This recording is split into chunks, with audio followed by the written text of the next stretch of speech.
दिन हो गए थे तुमसे मिले हुए। आ बैठो। गाय तो ऐसी कर रही हैं आपा, जैसे खुद बहुत चक्कर लगाती हैं, खुद भी आ जाती मेरे घर। अरे घर चेंज करना कोई आसान काम है? राबिया होती थी ना तो मुझे कोई फिक्र नहीं थी। हाँ ये तो है। सिकंदर कैसा है और सुरैया नजर नहीं आ रही? सिकंदर तो काम पे गया हुआ है और सुरैया घर पे। मैं बुलाती हूँ। सुरैया, सुरैया इधर आओ। अरे वाह खाला, इतने दिनों बाद। अरे कैसी हो कैसी सुरैया? हैं? अरे मैं भी बिल्कुल ठीक हूँ।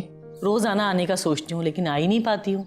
दिन जो इतने छोटे होते जा रहे हैं और वक्त का तो पता ही नहीं चलता है। मैं भी यही सोचूं, आप रास्ता कैसे भूल गई। अच्छा ये बताएं, टीपू भाई तो नजर ही नहीं आते, शाइस्ता बाजी कैसी है? अरे टीपू का क्या पूछती हो, जितना वो तुम लोगों से दूर है ना इतना मुझसे ही दूर है। और मुझसे क्या पूछती हो, सिकंदर से पूछो, उसी को फोन करता होगा। सिकंदर से बेहतर उसका हाल कौन जानता है। अरे इनकी दोस्ती की तो लोग मिसाल ही देते हैं। ये तो है। अच्छा पता है खाला, मैं अम्मी को अक्सर बोलती हूँ कि शाइस्ता बाजी को ना दावत पे बुलाएं, लेकिन आपको पता है मेरी अम्मा के जवाब तो हमेशा अलग और यूनिक होते हैं। कहती हैं हम कोई रिश्तेदार थोड़ी हैं, पता नहीं वो लोग क्या सोचें, अगर रिश्तेदार होते तो बात बनती। आप बताएं, क्या हम रिश्तेदार से कम है? अरे नहीं नहीं, तुम तो मेरी बहुत अपनी हो। अरे हैं तो हम रिश्तेदारों से भी बढ़ के, लेकिन अदनान लोग तो नहीं है ना। तुम बच्ची हो ना, तुम नहीं समझती। अरे जहाँ पे बेटियां ब्याही जाती हैं ना, बहुत सोच के कदम उठाना पड़ता है। ठीक कह रही हैं आपा, लेकिन अदनान बहुत अच्छा लड़का है और माशाल्लाह से शाइस्ता को उसने बहुत खुश रखा हुआ है। दोनों बहुत खुश हैं। अल्लाह खुश रखे।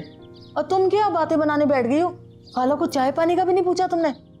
भूल गई थी मैं भी रात। आप भी मदद करा दिया करें कभी। एक आवाज पे तो सुनती नहीं है, 10 दफा कहना पड़ता है काम का। आपा अभी बच्ची है ना, सीख जाएगी आहिस्ता आहिस्ता। मैं तुम्हें खाना खाए बिना नहीं जाने दूंगी, अब खाना खा के ही जाना। और सुनाए, राबिया ठीक है? फोन वोन आता है उसका? हाँ कभी कभार कर लेती है, बस जब टाइम मिलता है। तुम्हें तो पता है वहाँ की जिंदगी कितनी मसरूफ है। हाँ ये तो है।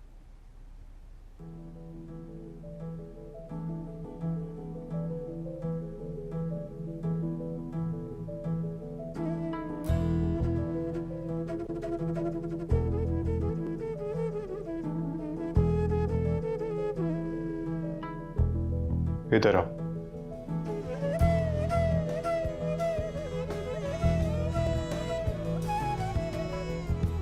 कितना समझाया था मैंने तुम्हें? तुम्हें लाख समझाने के बावजूद भी समझ नहीं आई।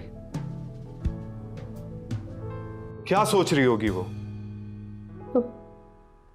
आपके आने से मैं डर गई थी, इसलिए मेरे हाथ से बर्तन स्लिप हो गया था।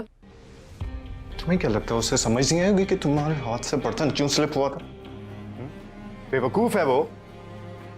क्या सोच रही होगी वो कि तुम मुझसे खौफजदा हो? यहाँ पर तुम्हें जो बात समझाई जाए तुम हमेशा उसका उलट ही करती हो।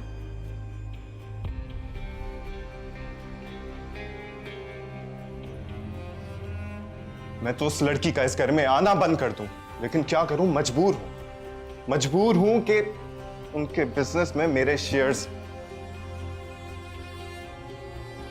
अगर ऐसे मना कर दिया तो बातें बनाएंगे, लेकिन तुम कभी कुछ ना समझती। आखिर किस चीज की कमी है? एक तो तुम्हारे मौज के बर्दाश्त कर करके थक गया हूं, ऊपर से तुम मुझे नई नई मुसीबतों में डालती रहो। अदनान, मैंने उसे कुछ भी नहीं बताया, बल्कि ये कहा है कि मैं आपके साथ बहुत खुश हूं।